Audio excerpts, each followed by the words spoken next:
Greetings, fellow armchair Imagineers. Tiki here.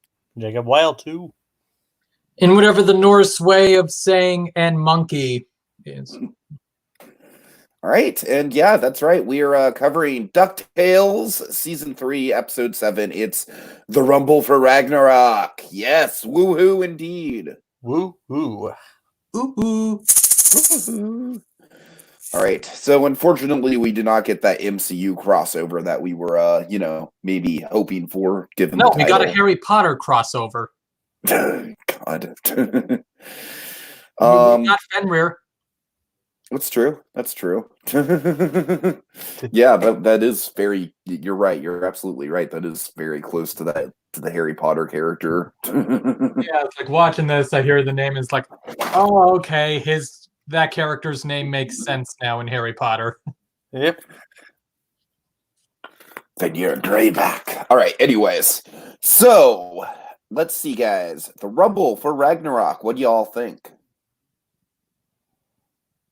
That's nice. It's a good episode. I mean, I don't think it's like the strongest of season 3 so far. Season 3 so far, but it's definitely up. It's definitely an enjoyable episode, enjoyable one nonetheless. Mm-hmm. I'm gonna echo Inhuman Quick sentiment here. He was glad it was a Scrooge episode, and I agree. Right. Yeah. Is this It was like a Scrooge / Dewey episode. Yeah. So what I appreciate about this episode and last episode is that I feel like Huey is being used to kind of like, support the other characters' stories in a more emotional way than we've seen before. It's like one of my favorite lines that highlights that is actually, "Am I the Launchpad here?" So Huey isn't getting like a ton of focus. Like he's not like the major star of episodes like Dewey was in season 2. But that being said, I do think that that there's a through line here where he's like you said, Jacob, with the Launchpad. Yeah. Like being tested out of his element or whatever. It's like perhaps Launchpad should leave his career of flying and actually take up his true calling of wrestling emceeing. Someone call the Census Bureau! Oh, God. Also, my headcanon is that whoever after that shouts, "We hate you now!" My headcanon is that it's Miss Fowl. Oh, God. It sounded like the kind of thing she would say or do in that situation. But it's just like Miss Fowl as an actual chicken in the DuckTales universe. No, it's just Miss Fowl. It's just Miss Fowl. Yeah. Just the one human roaming around in the universe of anthropomorphic animals. Yes. Sure. All right. Fair enough. Okay. So we've got some comments here. Executive says, "This was my favorite episode of the season so far."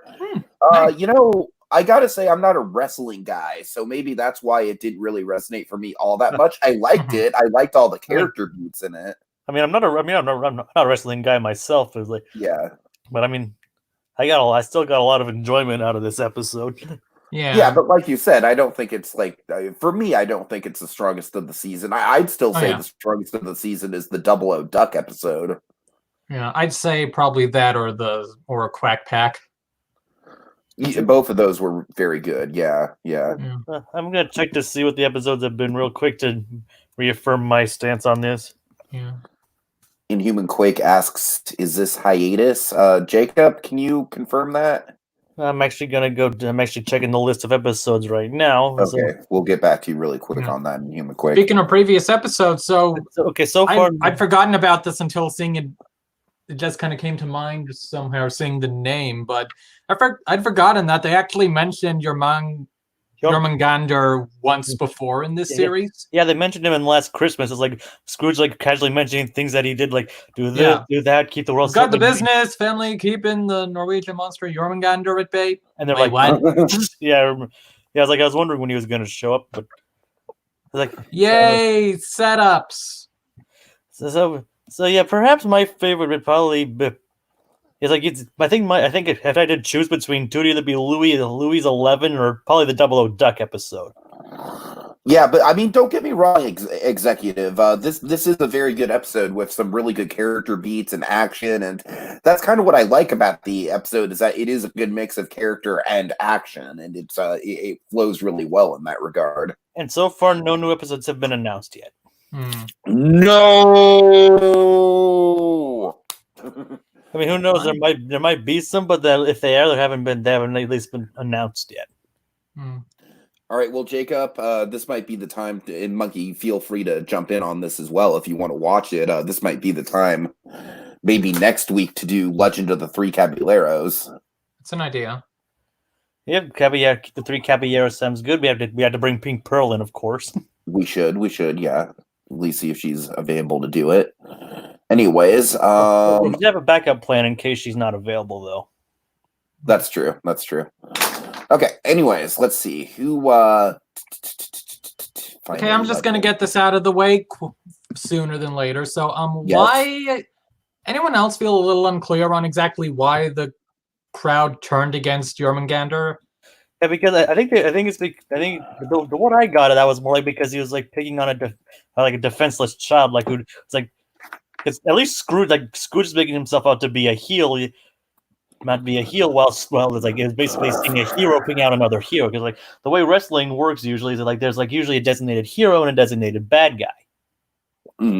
And since Dewey was playing out to be a hero and with Jormungandr attacking him, well, wasn't Dewey accepting the be the bad guy role by that point in the? Might have also been the fact that he's picking on a defenseless child for all I know. Right. But that's what I got out of it. I mean, I was a little I figure it was something like that. Maybe they just didn't communicate it as clearly as it could have been. Also, anyone else think? Seems like they certainly reused animation of the crowd a lot. Monkey, it's funny. Blue Dragon 5 points out animation errors too, and I've just never been able to catch animation errors, or not even errors, but like stuff like that, just recycled. Yeah, I mean, I'm just pointing it out this time because this one felt a bit noticeable. Like, I feel like I've seen the same shot of them cheering like 4 times already. Well, I mean, now that you mention it, I can kind of see your point there. I mean, it's relatively. I mean, a lot of it's kind of technically it's kind of like a semi-bottle episode, so it kind of does make sense in a way for them to like probably like save up for later episodes in a way. Right.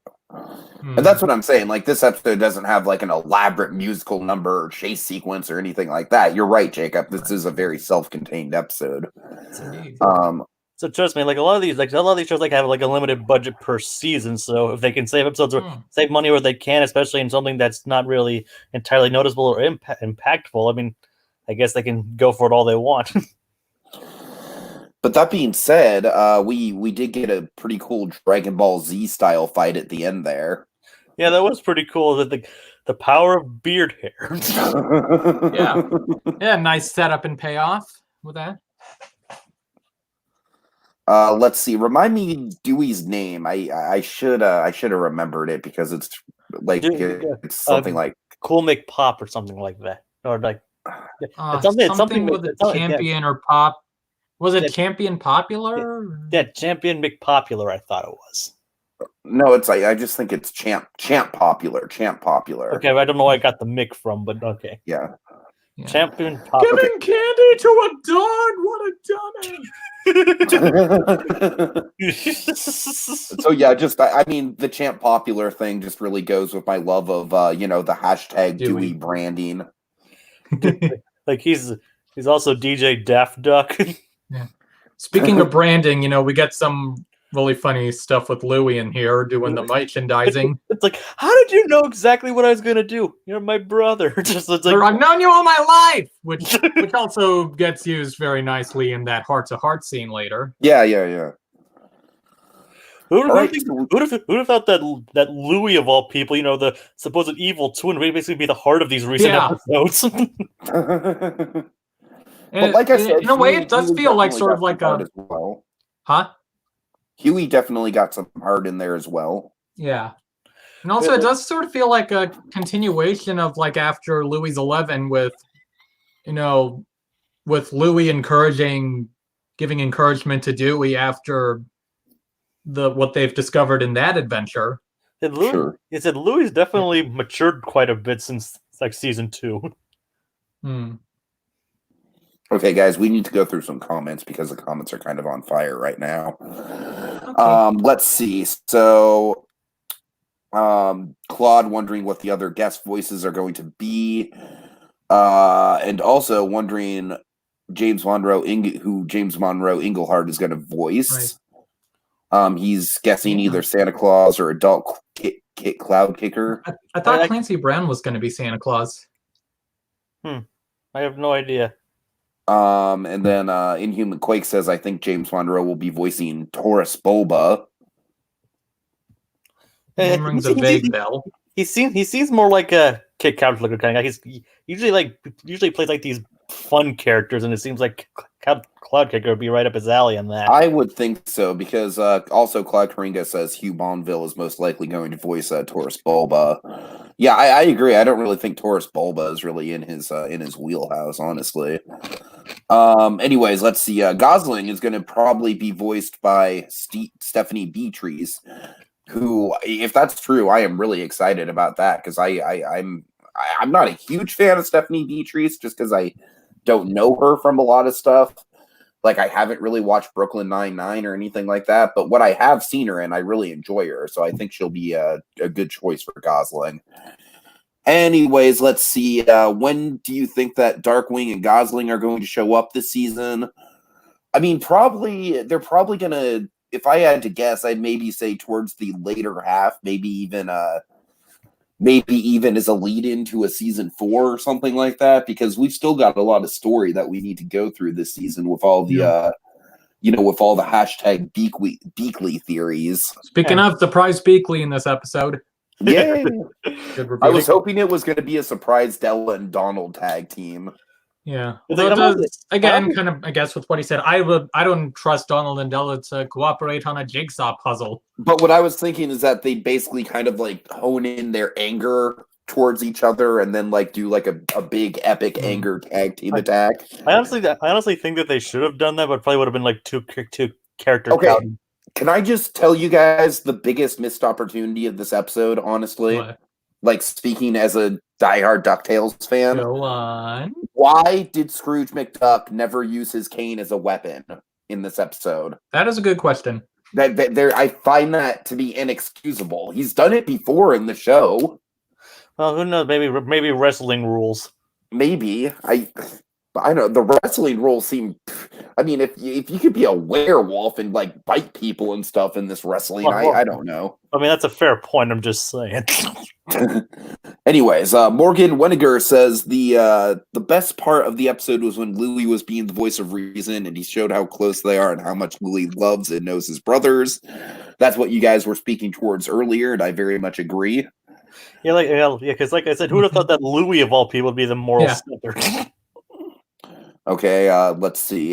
Just more Louis love. Inhuman Quake still says he can't wait for Darkwing Duck. They should have had a Thor.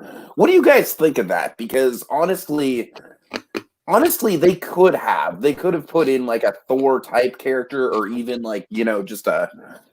I don't know. It's interesting. Like could have. Honestly, I'm not sure it would have fit into this story. They got Hela. Or Hecka. That's true. Yeah. Well, I mean, they obviously back in Last Christmas they confirmed the existence of the Norse pantheon, and usually it is Thor that, like in traditional mythology, that battles Jormungandr. So it's entirely possible that he's out there somewhere, or he's just maybe he pays Scrooge to do it instead. I mean that makes a lot more sense. I mean, Jormungandr seems like a stand enough guy otherwise. I honestly just think it's probably just they didn't want to confuse anyone, with the MCU. Like, oh, that's not MCU Thor. Well, I mean, Thor's been around for a long time. I mean, I understand that, Jacob, but still, like right now in the pop culture zeitgeist, when you think Thor, you think Chris Hemsworth. they also use Storkules, so but then Hercules is exactly that unknown. Okay, well that's the thing. I feel like Storkules, if anything, should have been the. What if they did And something Hercules, where we get just Hercules has never been as pop culture. I'm just picturing they do an episode where it's like you get some battle between the Greek mythology characters and their Roman mythology counterparts. Well, that'd be interesting to see in this. Like, I don't know, like weird clones of them, doppelgangers of themselves.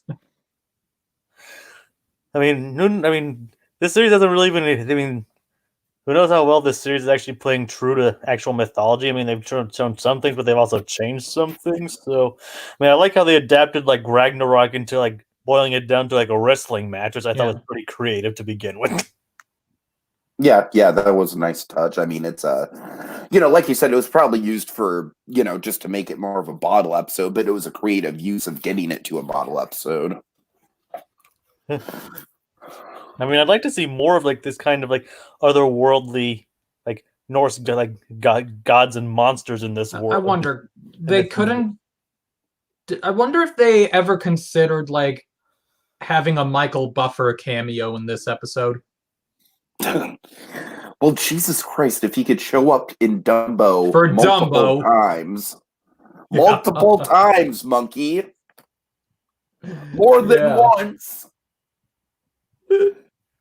Then he should have been able to show up. Let's get ready for Dumbo! It's like, are you freaking kidding me? I don't want to turn this into a side tangent on Disney live action remakes, but anyways. He was in like what was it? Was Damien in the first season of South Park or second season? Or? Damien? Yeah, that. Damien? The episode with Satan's son and Satan and Jesus have a boxing match. Oh yeah, that was first season. Oh yeah, that was. They got Michael Buffer for that. Right. All right. But Dumbo's the more pathetic one. So. And Human Quake says Dumbo isn't that bad. Yeah, in Human Quake, look, I'll film this. It wasn't as bad as I was expecting when I was watching it, I suppose. Wow, yeah, damn, it was faint praise, why don't you? All right, it wasn't as bad as The Lion King. And you haven't probably gotten around to that Lion King too. So I'm sorry. Honestly, out of the 2019 remakes, I think Aladdin was by far the most fun. Haven't gotten around to that one yet. I'm sure I will in the near future. It's fun. It's a decent, like, the only mentality you have to get. I didn't like the human girl. What you mean? You didn't like my performance in Dumbo in Human Quake? You didn't like when I thought that Dumbo should go with his mother because his mother is his. Yeah, you see, I was ready for Dumbo. I love Dumbo very much. Anyways, in Human Quake, I'm with you. I'm always riffing on the human girl in Dumbo. I'm sorry, I know she's just a child, but legitimately some of the worst child acting I've ever seen in a Disney movie. All right, Claude really wants us to talk about this theory he has about season 3 ending with Murloc watching over everyone using a magic pot. What do y'all think of that? That could happen. Interesting to see if they include Murloc. I definitely think they should include Murloc at some point. Maybe season 4. I don't know, because that's the thing. That's the thing is I feel like season 3, what we're gearing up towards is a big Darkwing and Fowl sort of confrontation. I wonder what are the odds that one of these episodes is going to end with, in the Fowl boardroom, they're having some meeting about something, and then Negaduck shows up to help them. Right. That honestly wouldn't even surprise me if that happened. Especially considering this version of Negaduck is quite different from the first one.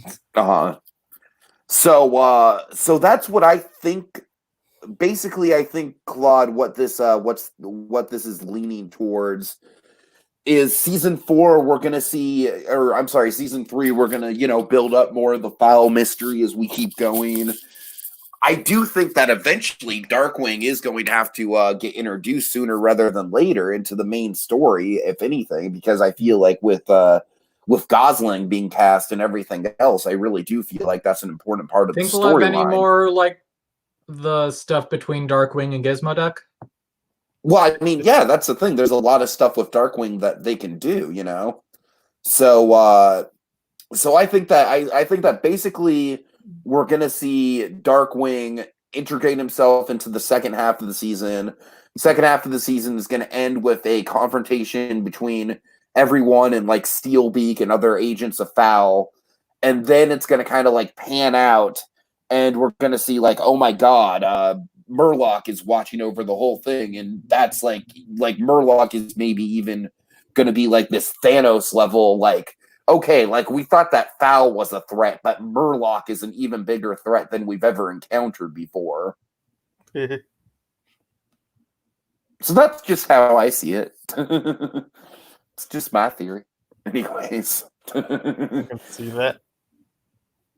Okay. And also I remember I don't know if it was last week or the week before, but someone floated out the idea of Magica being Murloc's henchman, but then also kind of like working behind his back to try and upheave him.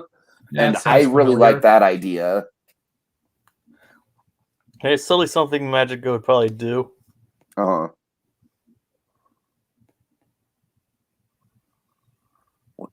Okay, yeah, that's an interesting question in Human Quake. And Human Quake says, what happened? Launchpad leaves season 3, go with Drake Mallard. I don't know. I think the question of that depends on if we're actually going to get a Darkwing Duck spin-off show or not. If we are, then I could see Launchpad going with Drake Mallard and then maybe being more of a guest role in DuckTales. Like, I don't think they'd write him out of DuckTales completely. I think he'd occasionally show up, and I do think Darkwing would also occasionally show up. But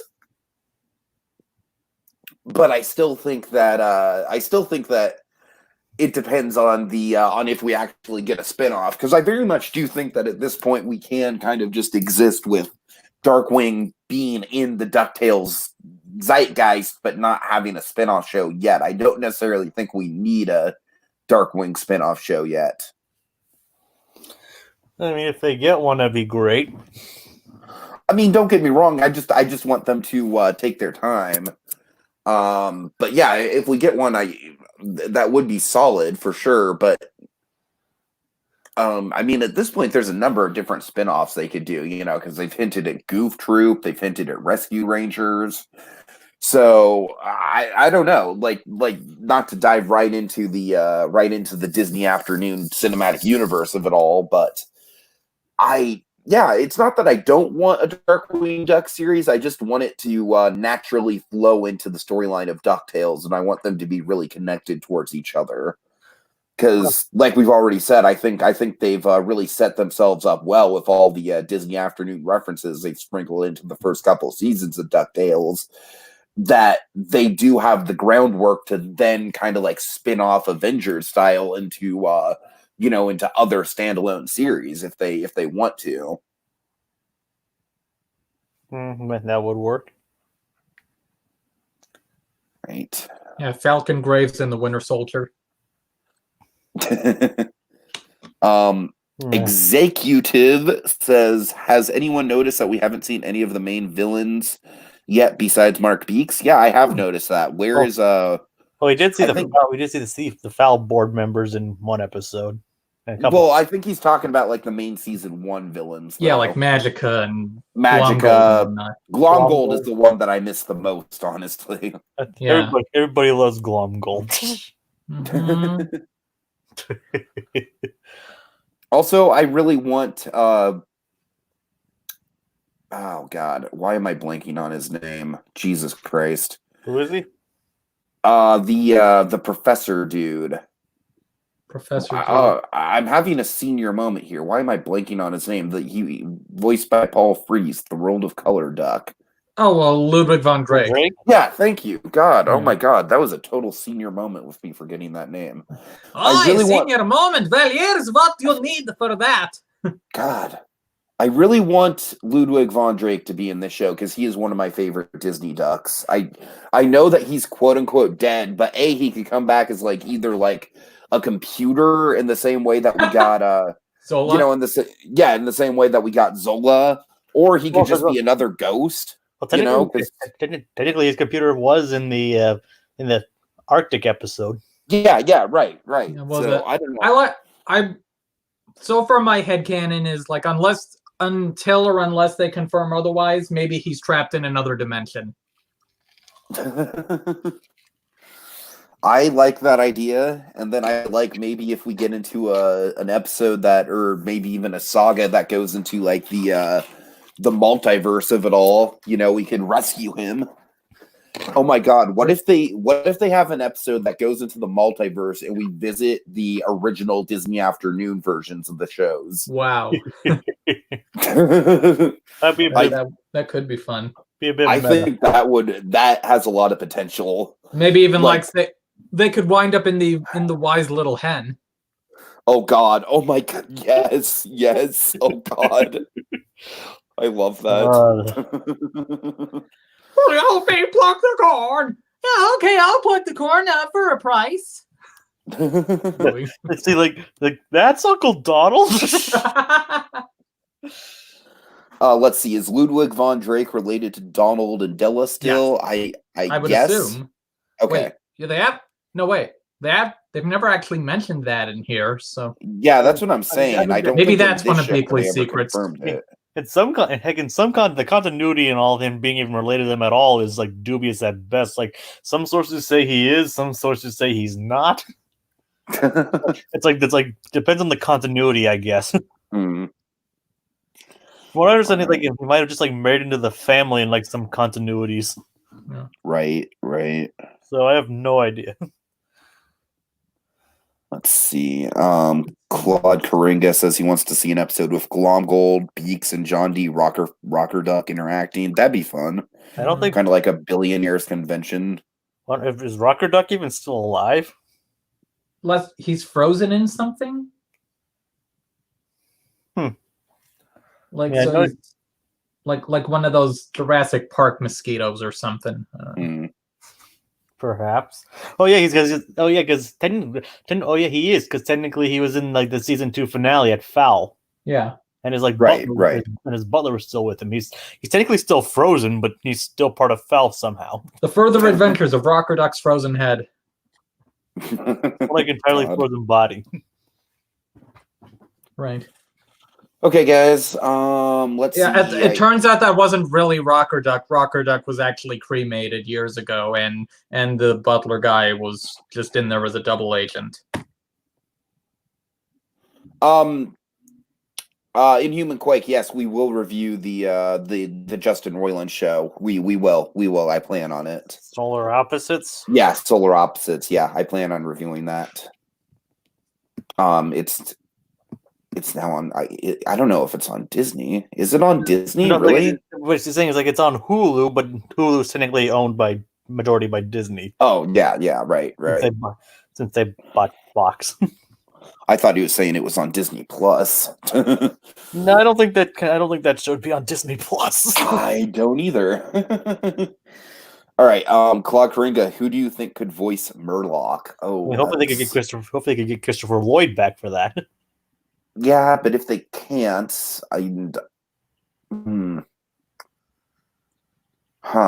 Patrick Page. That'd be a good one. Who? Patrick Page. J.K. Simmons, maybe. Right. J.K. Simmons make a good Murloc. He was good as Tenzin from Legend of Korra. Yeah. Okay, what the hell, Robert Downey Jr.? No. Robert Downey Jr. needs some time in the doghouse after Doolittle. He can't have a good role like that yet. Okay, then he'll be in the Goof Troop spinoff and reboot. You said doghouse. Right. Well, anyways, guys. So you're saying that for the time being, he has to do little. Yeah, that's pretty much what I'm saying. Doolittle is, I don't know.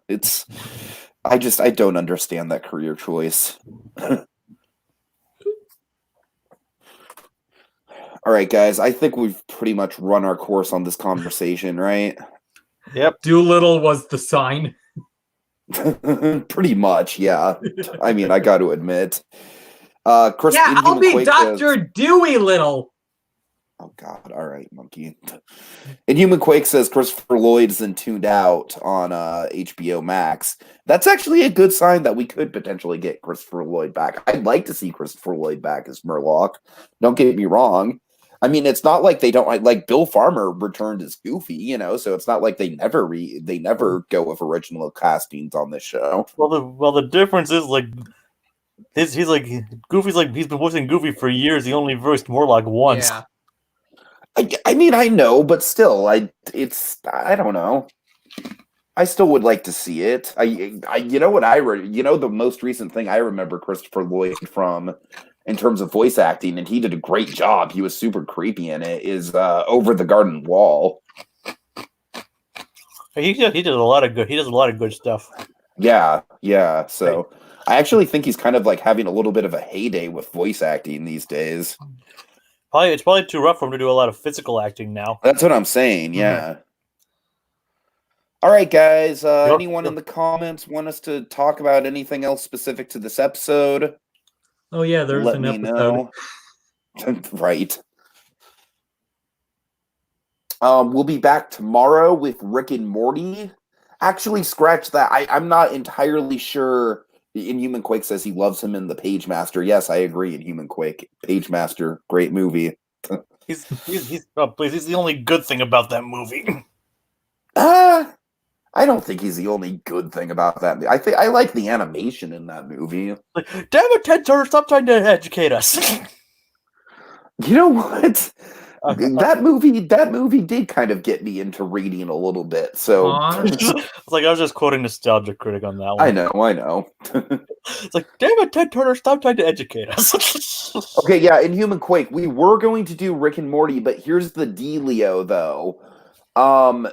I am actually maybe going to be hosting something. Maybe. I don't want to say for certain yet, but Just Giggle It is putting on a live show tomorrow night, and I need to be involved with it. So I'm not Rick and Morty we usually do on Mondays. We might need to push it back to Tuesday. I'm not entirely sure. Anyways, Claude Coringa says the Wander Over Yonder reference. Jacob, did you catch that? Yeah, it's like when Webby was talking about the two fists, like the haymaker and I forget the. What was he? I forget the. Are those Celia's two fists? I assume. Yeah. It's basically Sylvia's two fists. Like nice. Queen Pain or the and I forgot. I can't remember the exact names, but yeah, it's fine. It's fine. Considering a lot of the crew from here actually came, specifically Frank himself came from Wander Over Yonder. Uh-huh. It's like basically a mix between like various shows like Gravity Falls, Wander Over Yonder. Like they all pretty much got put onto this show, and those shows ended. Was there someone on Twitter thought I don't think it is, but someone thought they caught a reference to the Scrooge McDuck song Tony Goldmark made years ago. Oh God. I don't think it was a reference to it. I'm not sure it was close enough, but that would be wonderful if they did reference that song somehow. Oh man. All right. Guys, I think we're probably going to get going. Yeah. The schedule honestly is a little bit up in the air right now. I do want to get to Legend of the Three Caballeros, but we need to get Pink Pearl on board for that, and I'm not sure how available she is right now. So we'll have to see about that. And the benefit of that though, we could probably just do it as one huge podcast. Yeah, right. Let's see what else. Like I said, Rick and Morty may or may not happen tomorrow night. If it doesn't happen tomorrow night, it'll definitely happen Tuesday. For sure, I will post the update on Twitter as soon as I know either way. Oh, Dragon's here. Oh God! Oh boy, Caballeros. So So yeah, Dragon, I need to talk to you about some Adventures JGI Initiative. stuff. So, anyways, Inhuman Quake says, "I hope it's not a long hiatus." Yeah, I hope so too. I hope so too. Same. Inhuman Quake. We I can also always hope it isn't. Yeah.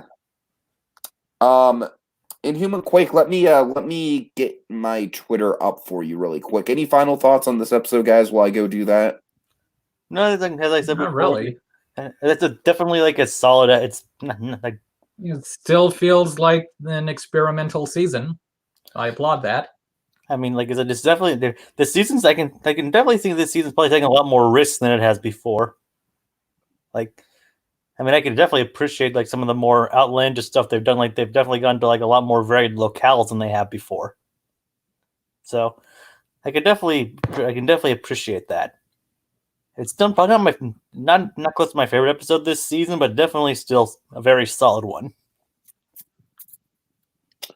Right. Well, I think that'll do it for us, guys. Thank you so much for joining us, everyone in the comments. We've got a whole I don't know, a whole clown car full of people. I was trying to come up with a good analogy for how many people we have, but I couldn't. I failed. Yeah, a whole cavalcade of commenters. There we go, Jacob. There we go. That's much better. All right, we have got a whole cavalcade of commenters here, including Karinga, Inhuman Quake, Blue Dragon 5, Biomon, Executive, and Morgan Weniger. I think that's everyone. I'm pretty sure. You guys are awesome. Stay classy. I will keep you guys updated on Twitter for when we're going to be doing animation podcasts, including Solar Opposites and Rick and Morty. Have a good night, everyone. Woohoo! Woohoo! Am I the Launchpad here? Scrooge should have used the cane. Witty ending.